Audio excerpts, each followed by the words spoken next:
Very good evening to you tuned into UBC TV. Welcome to News Tonight. This Thursday, the 22nd of April 2021. Let's start with a look at the top stories.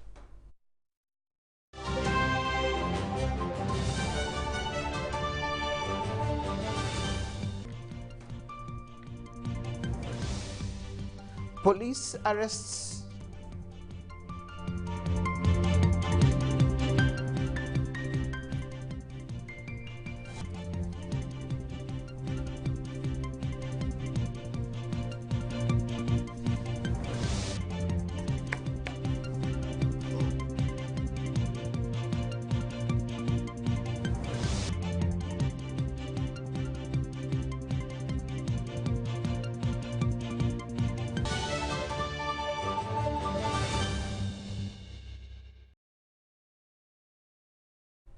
My name is Michael Jordan Lukoma with Elizabeth Nakakoni, the lady on the sign language part. Now, government of Uganda has rolled out refugee jobs and livelihood integrated plan to empower refugees with entrepreneurial skills. The first Deputy Prime Minister, Alhaji Moses Ali, while launching the project, encouraged building relations and incorporation with available government projects. We have details to the story. As the influx of refugees increases in Uganda, government has embarked on improving their livelihood and that of host communities through social, economic, and financial inclusion. It is against that backdrop that a jobs and livelihood integrated response plan for refugees and host communities has been designed. Developed and launched a policy for health, a plan for health. We have also developed and launched a plan for environment because of the degraded environment that our refugees and host communities find themselves in. The government of Uganda has been providing land to refugees, and due to their influx, it has decided to embark on capital development initiatives of money mobilization to reduce dependence. The comprehensive refugee response framework is a new way of working, which emphasizes both humanitarian and development intervention running concurrently. This money-making project in refugee communities has been initiated by the Ministry of Gender, Labour and Social Development. Establishing functional agricultural education systems for strengthening capacities of vocation and technical education institutions and diversifying, establishing effective refugee and post-community social protection. The first Deputy Prime Minister, Alhaji Moses Ali, officiated the event and called for good relationship between refugees and host communities. Nobody goes from fire to fire. You can't run from fire to fire. The UN mission to Uganda is part of the partners in support of this project, and their involvement is based on transparency and accountability to emphasize sustainability. Attracting support can only be sustained if we can demonstrate that there is value for money in the way we manage the resources and the impact of our work. Despite government's closure of Ugandan borders, there is increasing fear of refugees sneaking through porous borders from Congo into the country, thereby putting at risk lives of border communities. But they are crossing through the porous borders and mixing with the citizens of Uganda. This is happening in Kanungu, this is happening in Kisoro, this is happening in Kasese, this is happening in Bundumujo.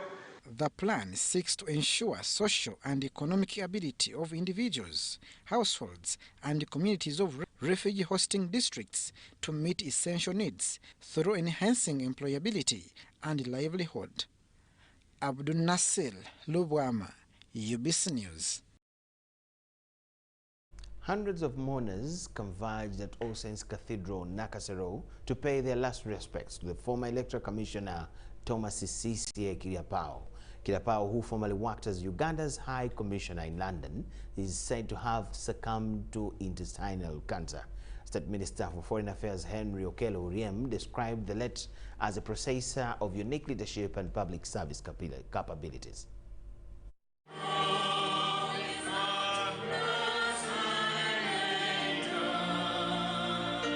staring at his former workmates, friends, relatives and in-laws was this casket containing the lifeless body of Sisye Thomas Kiriapao,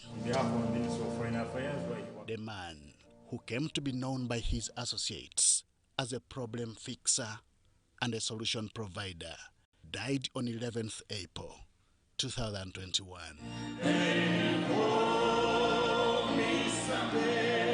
As mourners honored the former commissioner at Electoral Commission, it was not lost on them that he was hardworking. His was a life of service. It was a life of compassion. It was a life of excellence. We shall miss him. As a politician, he wanted to unite the people. The Bukedi sub-region politician from Budaka district not only served as a member of parliament and minister, but also as ambassador. His unique leadership credentials are what caught the eye of the head of state to deploy him in London as Uganda's High Commissioner. You don't go to London if the president has not seen something special in you. If they have not seen something special for you, you will not be in London. So when you say that he served in London, know that they have seen something special in this man. His being dynamic did not only end at his life as a public servant, but also as a family man. His wife, children and grandchildren remember him for a man who always valued hard work. He was and still is one of the best judges I could ever ask for. And I hope that I can achieve great things like he did. He lived past 70. He was on borrowed time. So we thank God, we are grateful.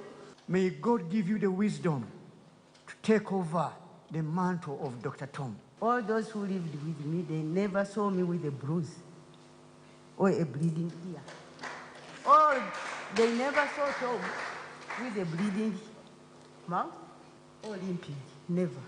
So that is my darling, whom I'm sending off. I'm saying bye to him. If you have been ringing Tom, don't stop. Even ring Loy. Because once you stop, you cut off that bond of socialization. And then Loy becomes lonely. She's an old lady. Please ring, visit, support. As for area politicians, some of whom have since taken up similar positions that the deceased once held, it is a life and career well lived. As Bugwere, we shall miss him. As a generation, Tom had the attributes that he loved everybody. He has been a resource to us.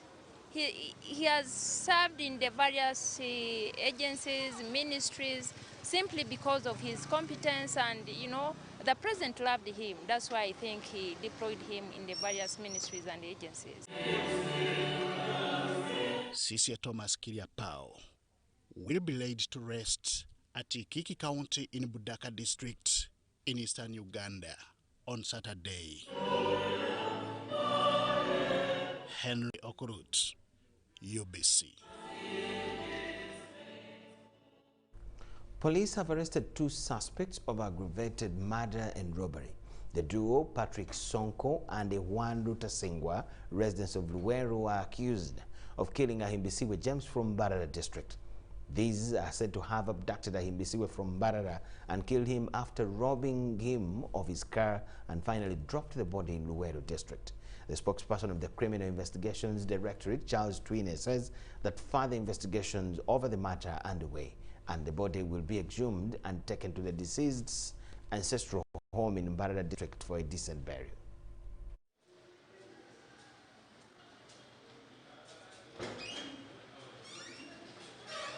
Information was received by Flying Squad that there was somebody who was selling a vehicle, the very vehicle that had been stolen from James, at only 4 million. And it was a supply to these car washers.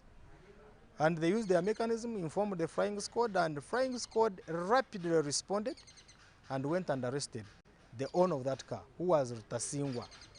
Rutasingwa was interrogated and he revealed that yes, he was having a vehicle that was stolen, but the vehicle belonged to Sonko, Patrick, his colleague. So he led the police officers to the whereabouts of Sonko. Sonko was arrested and the duo were interrogated and eventually they confessed being the one that went to Mbarara, abducted, killed and robbed the vehicle of Ahimsiwe. They also further revealed to the police that they took the dead body in Kasanaru well. Now they led the police officers to that particular place and their confession was so consistent. And of course we also compared their confession with the CCTV footages which we have all the way from Barara up to Ruweru. Now we are in the process of having the body exhumed, post-mortem done, as well as profiling the DNA. The moment the DNA is established to be similar to the family members that have been identified from Barara, then inevitably we shall be surrendering the body to the family.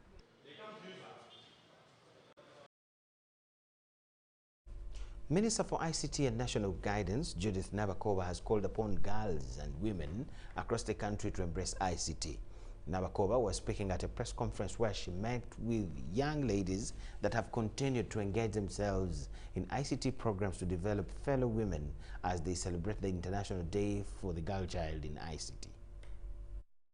Every 22nd day of April, the world celebrates girls in ICT as a way of creating awareness on women and girls engaging in ICT. Uganda has certainly achieved a lot when it comes to closing the digital gap.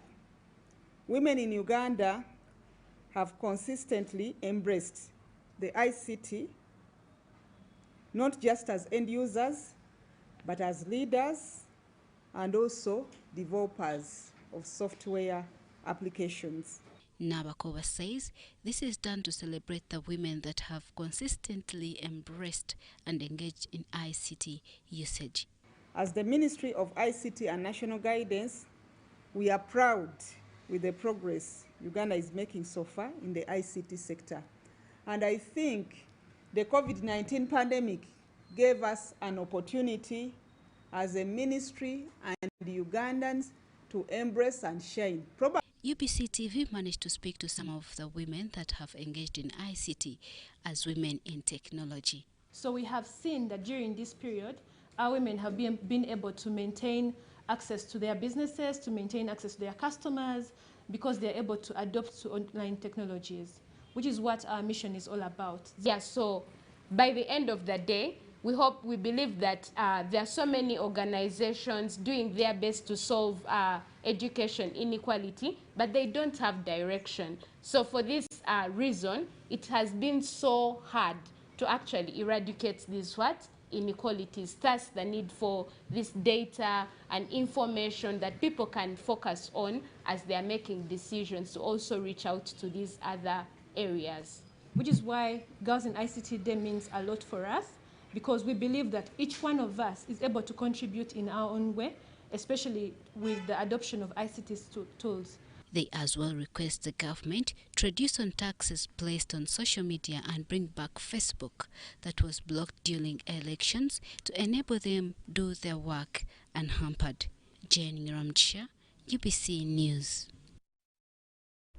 The Katikiro of Buganda Kingdom, Charles Peter Maiga, has urged people living with HIV to stop regretting but remain brave and take their medicine as directed by the health workers. Maiga says he said this during the closure of a two-day summit of people living with HIV that was held here in Kampala.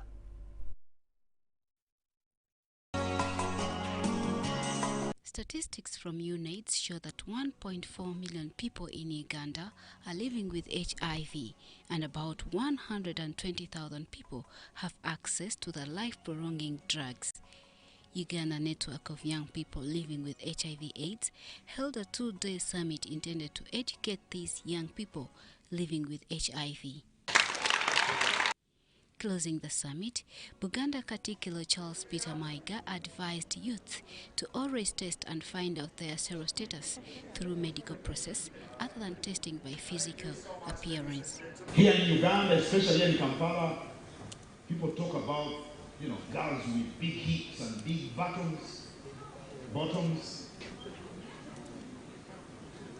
You know what I'm saying? Even a girl with big hips could be HIV positive. It doesn't mean that if she's slender, she's HIV negative. Yeah? Stop just looking at people and judging them.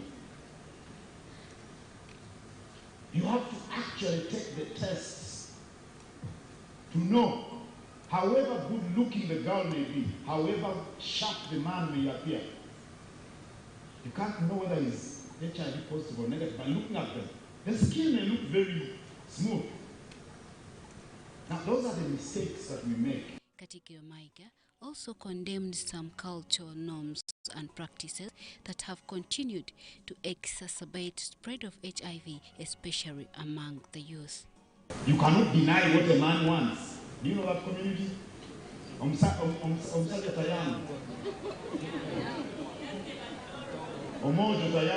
something like that.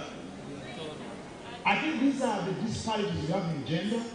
How can you say that a man cannot be denied what he wants? In the process, you contract HIV/AIDS. Some youths living with HIV shared their experiences and challenges they undergo. Let us always look forward to really achieving what we want for our lives and never give up in whichever things we are supposed to do for our own selves. Information that I have for the people that stigmatize is that if you stigmatize anyone who is HIV positive, you are the same as that person who murders. You are the same as a murderer. In Ramchia, Andrew Sebira, UBC News. Heading to the set down COVID-19 standard operating procedures by Ministry of Health at many institutions of higher learning is still a nightmare and a likely recipe to a surge of COVID-19 cases if the situation is not well attended to. A UBC News team carried out an undertaking on Makerere University to establish whether SOPs are adhered to, but as you hear in the following story, the findings were shocking. With the partial reopening of both higher institutions of learning, secondary and primary schools in phases by the Ministry of Education, the intention was to resume learning but with strict standard operating procedures.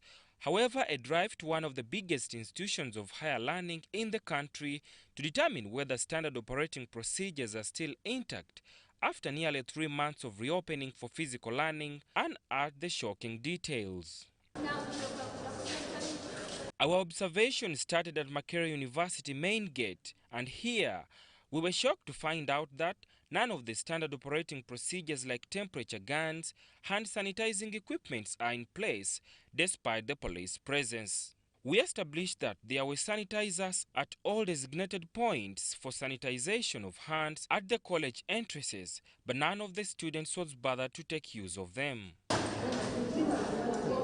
We also noticed that social distancing, wearing of masks is not practiced at all, right from the seating arrangement in lecture rooms to the university compound, as students socialized freely and none is concerned about enforcing the standard operating procedures. The students here have different views as to why they are not adhering to the SOPs. There are no people to enforce that whoever passes washes hands or sanitizes. It is just there. Whoever wants, they will sanitize. Whoever doesn't want, they won't sanitize. But then sometimes you might have this 3-hour lecture that is really long, and like you have to be confined in one place with your mask for 3 hours, no movement, no nothing. Sometimes you feel it's a bit difficult. Students are not seeing the fellow students dying at the moment, so they have become reluctant. As Africans, if we are not affected yet by something, we can never respond to it positively. And I think that has been the sole reason as to why these people are not putting on the masks. Dr. Gerard Walulia, a lecturer at Makerere University, interlinks the laxity of enforcing standard operating procedures to negative public perception about the pandemic. What we should remember is that the students we have here at the university are not so different from the rest of the people who are outside the university. So the same way you see other people outside the university not following SOPs is the way students here also disregard SOPs.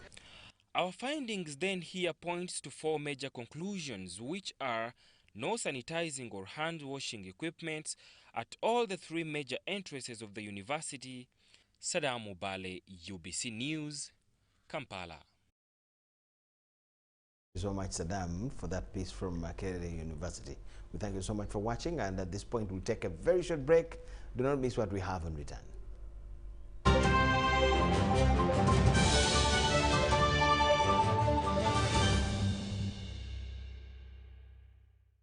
Are you a woman entrepreneur? The 50 Million African Women Speak networking platform is here for you. This is a digital platform created to enable African women entrepreneurs like you to access relevant information about financial and non-financial services, business planning, entrepreneurship, mentorship, and networking with successful women entrepreneurs, among others. Visit www.womenconnect.org or download the 50MAWSP app. This message is brought to you by the East African Community Secretariat in partnership with Ministry of Gender, Labor and Social Development with support from the African Development Bank.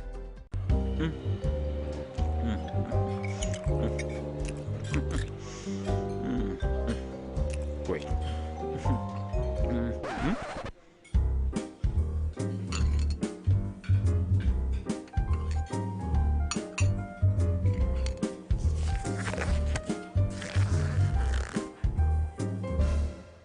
No one should stop you from finishing what's yours. That's why MTN gives you data bundles that don't expire.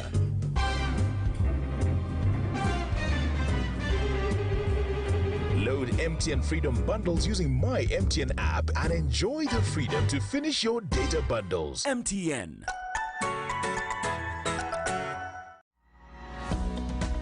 Introducing Cleveland Hill Day and Boarding Primary School, located in Chewando, Chisalusalu, along Bukoto Roundabout, 2 kilometers from Kalere at the Northern Bypass on your way to Chisasi. This is a world-class standard school with the most qualified teachers that will turn your child into a world changer. We have a fully stocked library, a balanced diet for the children, a calm environment suitable for learning, and pocket-friendly school fees. Registration for P1 to P6 is ongoing, and second term is starting on 6th April 2021. Call us on 0774 950 277 or 0705 861 262 for more information. Cleveland Hill Day and Boarding Primary School. The Lord is my shepherd.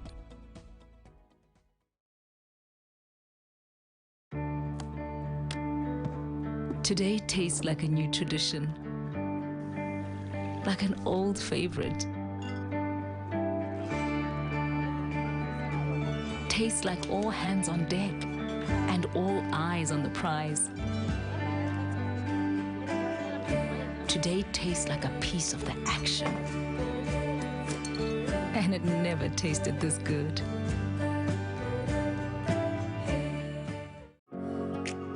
It's no secret that ICT makes learning easy.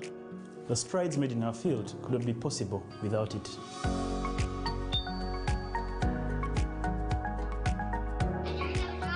And now we can watch our favorite show. Ah, my radio is my best friend.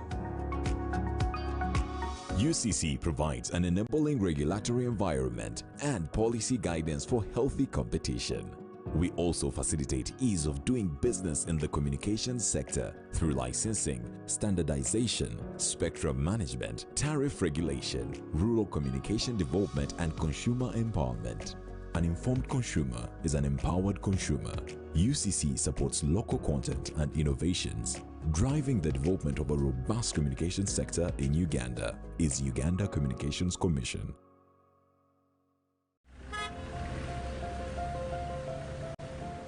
Kapo, you seem to be in a hurry. Where are you going to? I'm gonna pay URA a visit. But you can access URA online. Why pay a visit? To know more about the Kakasa business solutions, namely digital tracking solution, the voluntary disclosure program and electronic fiscal receipting and invoicing solution, which have turned my business around. You know I need to be on top of my game to protect my empire. If you know, you know. I too need to know what Kapo knows. Kakasa, be sure you are in charge of your business. Uganda Revenue Authority, developing Uganda together.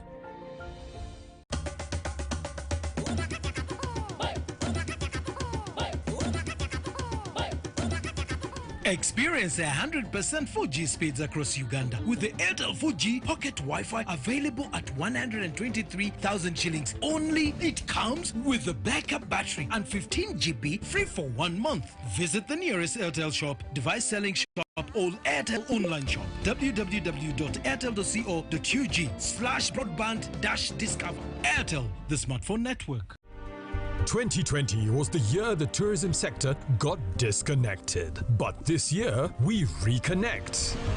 To leads, growth, to industry experts, to wider markets, to untapped potential. Be part of the first ever virtual Pearl of Africa Tourism Expo and engage with industry experts from around the world. Find out how you can grow your leads, put your tourism business back on the map, and a whole lot more. Sign up for free at www.poate.co.ug/register and reconnect with your world. The Pearl of Africa Tourism Expo runs from the 27th to the 29th of April 2021 and is proudly brought to you by Uganda Tourism Board.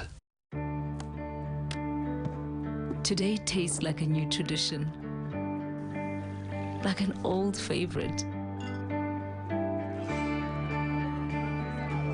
Tastes like all hands on deck and all eyes on the prize. Today tastes like a piece of the action. And it never tasted this good. Are you a woman entrepreneur? The 50 Million African Women Speak networking platform is here for you. This is a digital platform created to enable African women entrepreneurs like you to access relevant information about financial and non-financial services, business planning, entrepreneurship, mentorship, and networking with successful women entrepreneurs, among others. Visit www.womenconnect.org or download the 50MA WSP app. This message is brought to you by the East African Community Secretariat in partnership with Ministry of Gender, Labour and Social Development with support from the African Development Bank.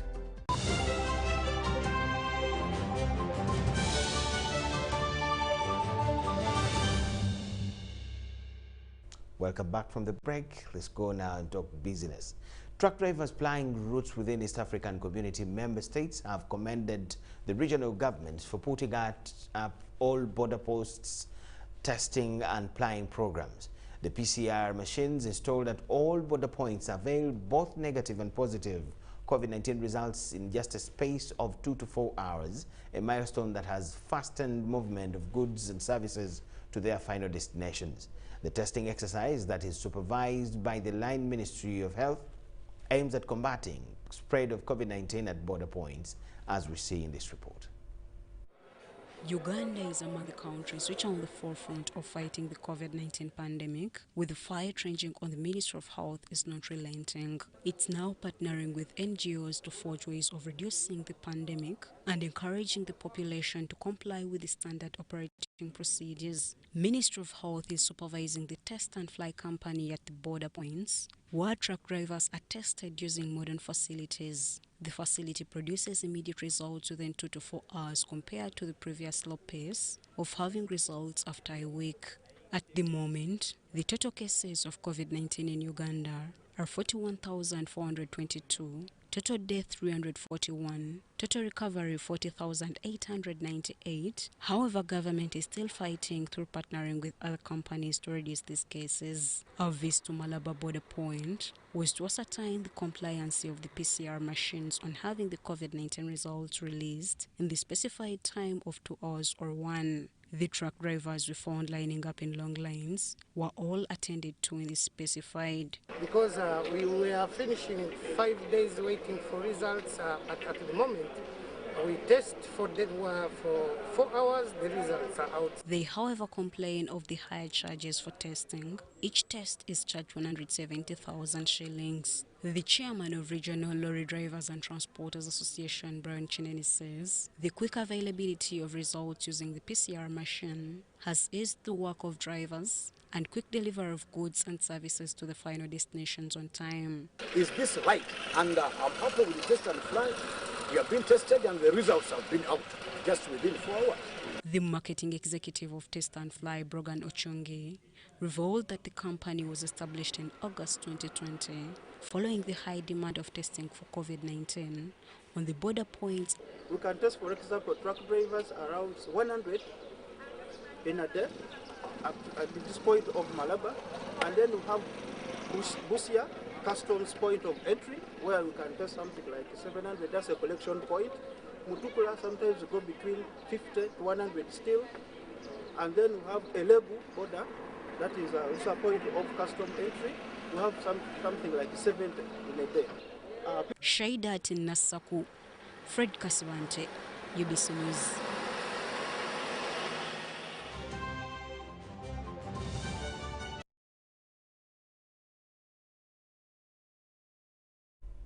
Thank you so much for watching. On the international scene, U.S. people held rallies on Tuesday across New York City to celebrate after a jury found former police officer Derek Chauvin guilty of all charges in the murder of George Floyd nearly a year ago. Gathering in Manhattan's Union Square outside the Barclays Center in Brooklyn and at the sites, Black Lives Matter supporters also called for continued police reforms aiming to dismantle systemic racism by restructuring those systems. The judge presiding over the high-profile trial announced on Tuesday that Chauvin was found guilty of 2 counts of murder and 1 count of manslaughter over the death of Floyd on May 25, 2020. The jurors found Chauvin, a white man, guilty of second-degree murder, third-degree murder, and second-degree manslaughter, all 3 counts he was charged with over the killing of a black man, Floyd. Chauvin pleaded not guilty to all the charges. After 2 hours of demonstration, people began to march on the streets in the city before crossing the Brooklyn Bridge, causing temporary traffic disruption.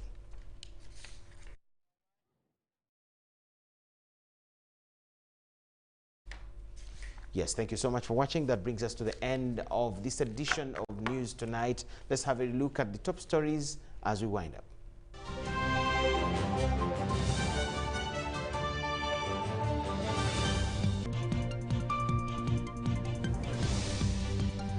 Police arrests 2 suspects over kidnap and murder of IBC James from Barada. Girls applauded for embracing ICT as world celebrates International Day for the Girls in ICT. Black Lives Matter supporters celebrate guilty verdicts against Derek Chauvin. While in sports, Stanbic Bank Uganda Cup round of 16 draws made Express versus URA the standout fixture.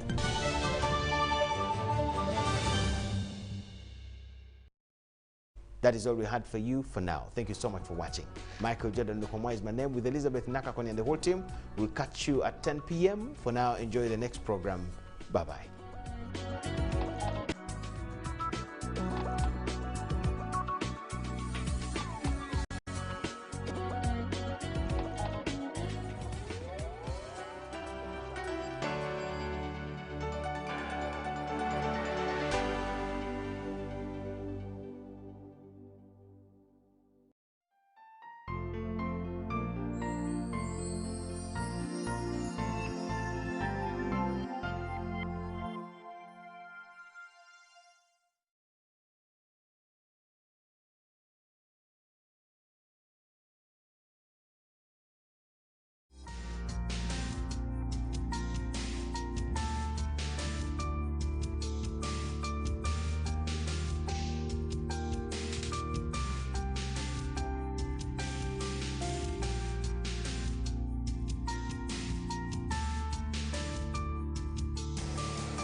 devoted, you've cared, you've nursed in these 50 years of service.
Good morning, Doctor.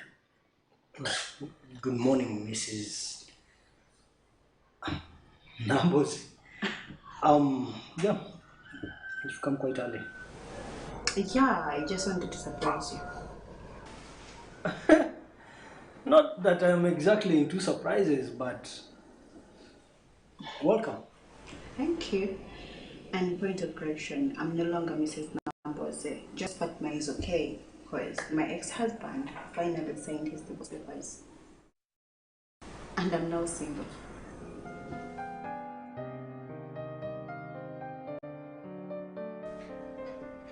Okay. Well, as I said, you came a little bit too early, so I do not really have anything. Maybe, will you have some tea? Yeah, tea is fine.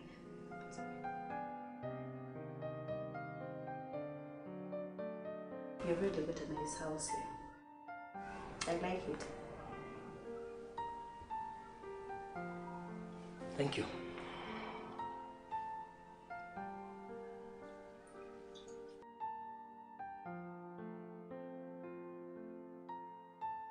So, to what do I owe this August?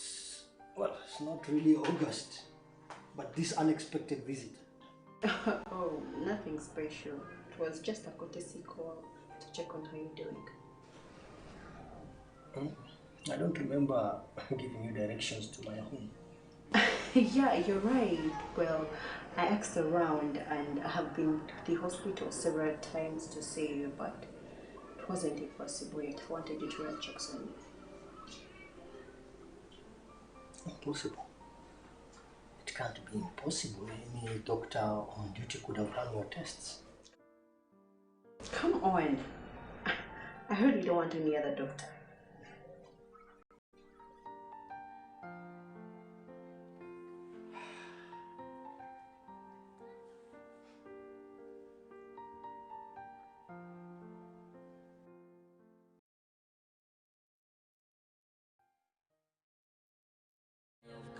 No good die, no good die, no good die, no good die of cancer, no.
You know, I feel more comfortable here, Dr. Vincent.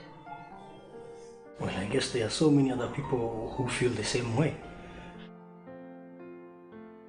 At the health center, the medical doctors there are highly qualified and very competent to carry out the tests you want. Even the nurses we have there are very qualified enough to carry out these tests, at least the minor tests. Like I said, I'm more comfortable with you running any type of tests on me since we...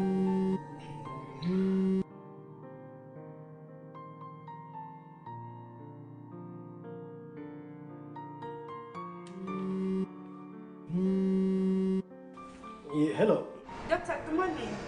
Nurse Docas. There's an emergency that has just come in. There's a patient that just wrote right now, and the patient doesn't look to be in a good situation. But isn't Dr. Wine there? It looks not to be in a good condition, doctor. Yeah, all right, I'll be there in a few. Let me come. Okay, doctor. Well, duty calls. I have to run to the medical center. There's a medical emergency there. It's all right. Let me go and get dressed. I'll wait. So you drop me on your way? That's all.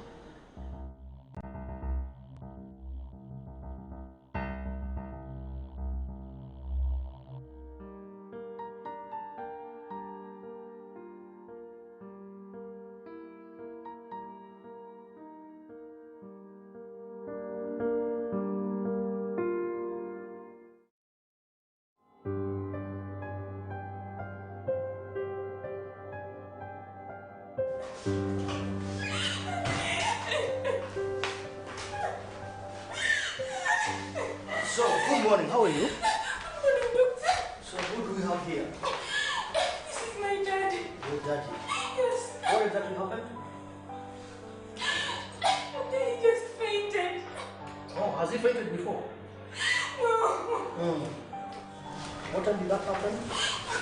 I just found him when he has fainted. Oh, where do you live? Did he fall? I found him when he has just fainted. Oh, okay. And you said it hasn't happened before? No. It has never happened. Are you sure? Has he been complaining of any pain, any aches, any other signs of... Huh? Is it common in this family? No. It's not common. You've never heard of an uncle going through the same, or an auntie? Nobody. And he hasn't talked since, huh? No.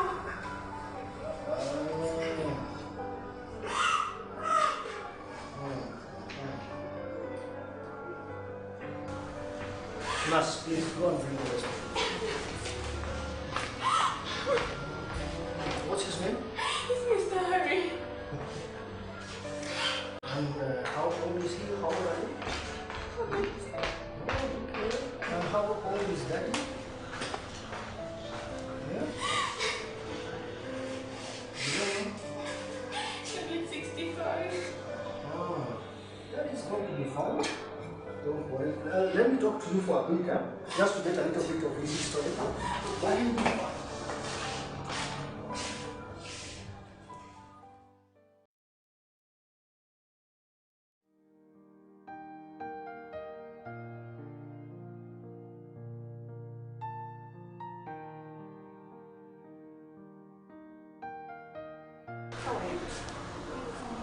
How is Mr. Harry now? Mr.